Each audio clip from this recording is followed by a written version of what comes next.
You ask Tiger to solve. This deals with linear equations with one unknown. The final result is y equals -16/9.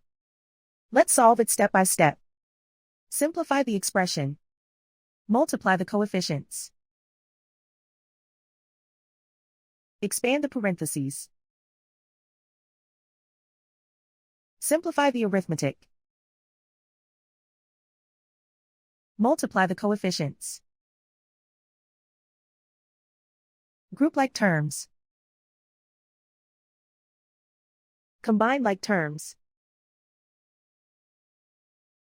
Group all constants on the right side of the equation. Add 16 to both sides. Simplify the arithmetic.